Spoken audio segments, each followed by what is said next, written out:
मोनू बंदर पेड़ पर उछल कूद कर रहा था।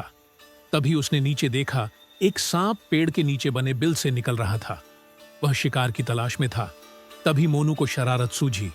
उसने पेड़ की डाल को अपनी पूंछ से लपेटा और नीचे लटक गया। फिर वह सांप से बोला, क्या हुआ भाई, आज कोई शिकार नहीं मिली? सांप ने फन उठाकर देखा, उसे बहुत गुस्सा आ रहा था। एक तो वह भूखा था, ऊपर से बंदर उसका मजाक उड़ा रहा था। सांप बोला, एक बार नीचे आ, मेरे जहर से बच नहीं पाएगा। मोनू बंदर ने दांत दिखाकर जोर से हंसते हुए कहा, अरे मंगलू भाई, मैं तो तुम्हारे फायदे की बात कर रहा था, लेकिन चलो तुम अपने लिए खाना ढूंढो। देखो कोई चूहा मिल जाए। मैं तो चला। मंगलू सांप के मन में लालच आ गया। वह बोला, अरे नहीं मोनू भाई, मैं तो मजाक कर रहा था, बताओ ना कैसे मेरा फायदा हो सकता है। मोनू ने कहना शुरू किया, भाई कब तक शिकार की तलाश में भागते रहोगे? मेरी बात मानो तो मैं तुम्हारे लिए ऐसा इंतजाम कर सकता हूं कि तुम्हें अपने बिल में रहते हुए ही रोज दूध पीने को मिल जाएगा। मंगलू सोच में डूब गया। कितना अच्छा हो कि कहीं जाना भी न पड़े और दूध भी पीने को मिल जाए। मोनू ने उसे देखा तो वह बोला, क्या सोच रहे हो मंगलू भाई, मेरी बात माननी है या मैं चलूं? मंगलू ने उसे रोकते हुए कहा, अरे भाई, सपने दिखाकर कहां भागे जा रहे हो? बताओ यह सब कैसे होगा? मोनू ने बताते हुए कहा, देखो मैं गांव में अफवाह फैला दूंगा कि मंगलू को नागमणि मिल गई है। अगर वह नागमणि किसी के सिर पर रख दे तो उसकी उम्र बढ़ जाएगी और वह कभी नहीं मरेगा। लेकिन वह नागमणि उसके सिर पर ही रखेगा जो उसे खुश करेगा। बस अब तुम ध्यान से सुनो, मैं कहीं से मणि जैसा दिखने वाला एक कांच का टुकड़ा ले आऊंगा। उसे तुम दूर से सबको दिखा देना। फिर जो तुम जानवरों से मांगोगे वे तुम्हें लाकर देंगे। तुम अपने लिए दूध मांग लेना और मेरे लिए फल मांग लेना। मंगलू यह सुनकर बहुत खुश हुआ और बोला, वो तो ठीक है, लेकिन अगर कुछ दिन बाद मेरी पोल खुल गई तो क्या होगा? यह सुनकर बंदर हंसने लगा और बोला, भाई गांव के कुछ नई उम्र के जानवरों के सिर पर तुम यह मणि रख देना।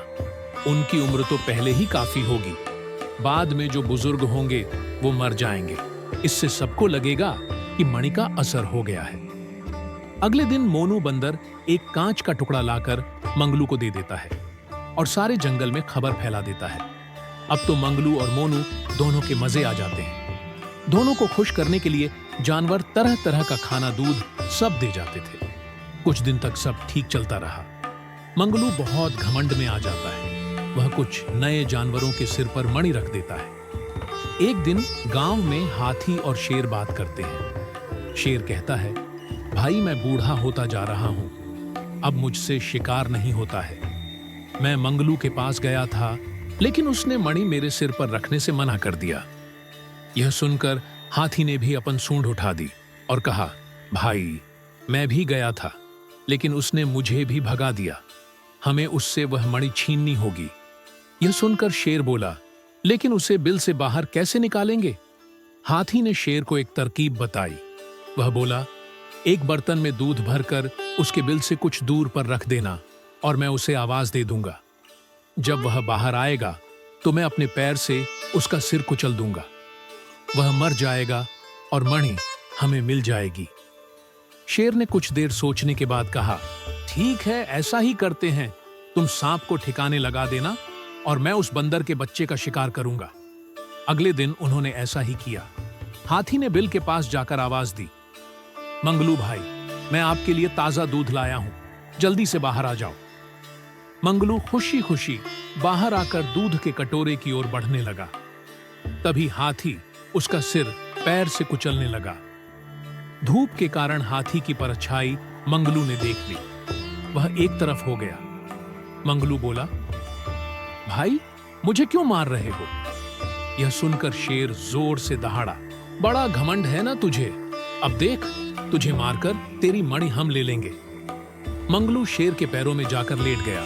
वह बोला, महाराज मुझे माफ कर दीजिए, ये कोई मणि नहीं है, यह तो एक कांच का टुकड़ा है। इस मोनू ने मुझे यह दिया था और मंगलू ने सारी बात बता दी।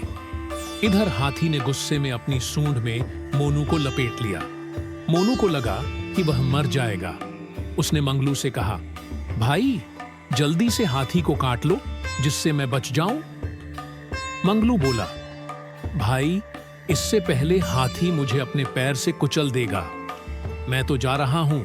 मोनू समझ चुका था कि अब मंगलू उसके कहने में नहीं आएगा। वह बोला, हाथी भाई मुझे माफ कर दो, आगे से कभी ऐसा नहीं करूंगा। शेर ने कहा, सुन बेबंदर, भाग जा, इस जंगल से यहाँ के जानवरों को भड़का रहा है। आज के बाद तू इस जंगल में दिखा तो तुझे मार कर खा जाऊंगा।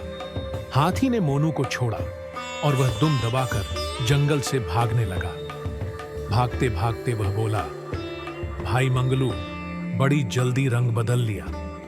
अपना कोई नहीं है इस जंगल में। मैं तो शहर चला। झूठ और चालाकी से मिलाया गया लाभ ज्यादा दिनों तक नहीं टिकता। जो लोग दूसरों को धोखा देकर फायदा उठाते हैं, एक न एक दिन उनकी सच्चाई सबके सामने आ ही जाती है। साथ ही यह भी सिखाता है कि लालच और घमंड अंत में हमेशा नुकसान ही करते हैं और संकट के समय झूठे साथी साथ नहीं देते। अगर आपको ये कहानी पसंद आई हो तो वीडियो को लाइक जरूर करें और अपने दोस्तों के साथ शेयर करें। ऐसी ही और दिलचस्प कहानियां देखने के लिए स्टोरी बैंक चैनल को सब्सक्राइब करें और बेल आइकन दबाना न भूलें ताकि अगली कहानी की घंटी सबसे पहले आपके पास बजे। फिर मिलेंगे एक नई कहानी के साथ। तब तक के लिए अलविदा।